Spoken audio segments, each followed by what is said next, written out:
Dorothy Must Die, Chapter 11. After that, I really lost track of time.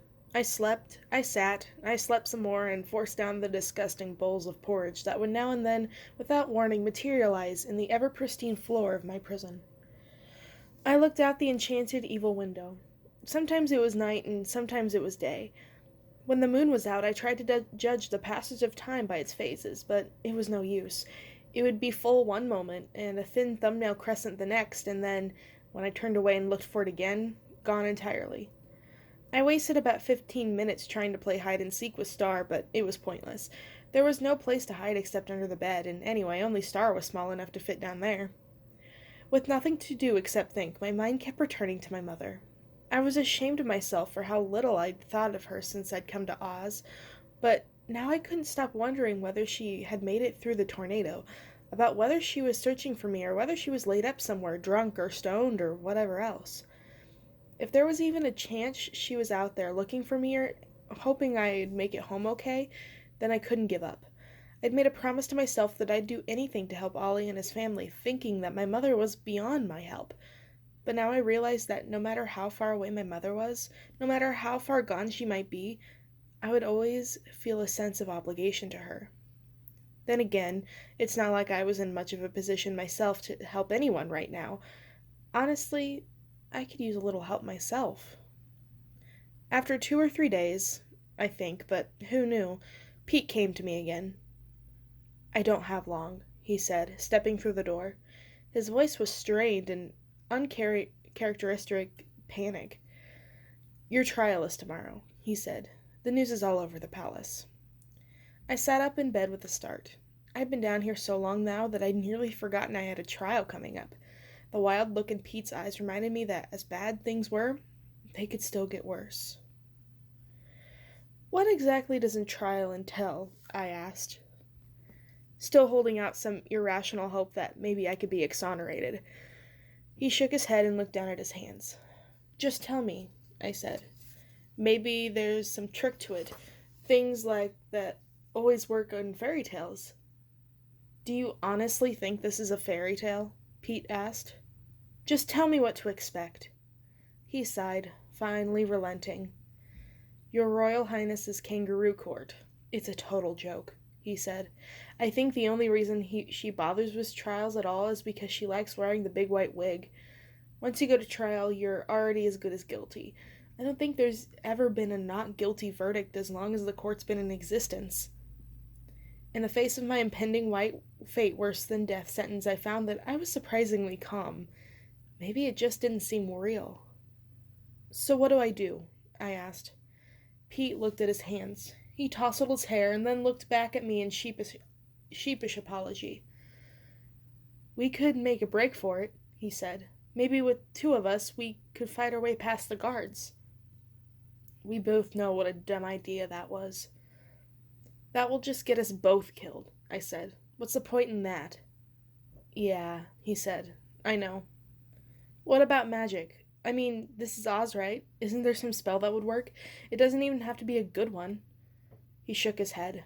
"I never learned magic," he said. I was never good at it, and no one ever thought it was important for a gardener to learn, especially since Dorothy made it illegal for everyone except her and her friends to practice it. I wouldn't even be able to cast a simple extinguishing spell with it, without it setting off the magical alarms and going on trial myself. "What about someone else? Do you know anyone who would give you, like, some kind of mystical trinket or something? I mean, I don't know." I thought of that. I talked to every illegal practitioner I could think of, and none of them would help. It's too risky. Anyway, I doubt anyone like that would work down here. There are anti-magic wards everywhere in the dungeons. You'd have to be really powerful to break through them, like Glinda herself. "Some magic shoes would really come in handy right about now, huh?" I said. "Seriously. Maybe." He stopped himself. "Maybe what?" "It's nothing. It's just, there might be one more person who—" "Who?" I asked eagerly. "No," he said. "It would never." "Who?" He spoke with finality at this point. "No, it won't ever work." "Please," I said. "Whatever you can do, just please try." Pete nodded. Okay, I'll ask, but it's a long shot. It's the longest shot. We were both quiet. I scraped my nails absently along the stone walls next to my bed, trying to make a mark. Any mark. It was like with Indigo's tattoos. We all had our ways of saying I was here. Listen, Pete said. Amy. I jerked my head up. Yeah? He pulled something out of his pocket and stepped over to me. It's not much, but maybe you can do something with this. From out of his pocket he drew a small kitchen knife and pressed it into my hand. He was right. It wasn't much, but it was something, and he was giving it to me. Thank you, I said. I leaned up to his face and kissed him solemnly on the cheek. I'm sorry I can't do more. I will make it, I said firmly. At this point, I didn't really feel like I had any choice but to keep believing that. Then I remembered one more thing, something important. Wait, I said, and I dunked under the bed to retrieve Star.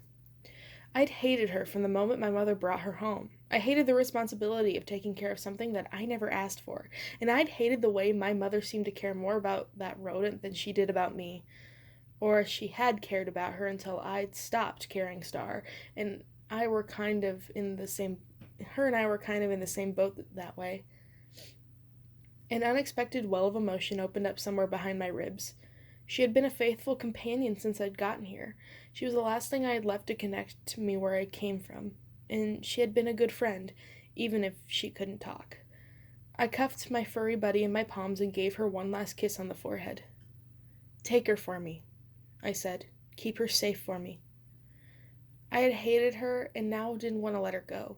Star was not so sentimental. She crawled from my hands onto Pete's without looking back at me. Great, he said. Just what I've always wanted. A rat. I smiled. Just do it. He lifted her up to his face and let her lick him.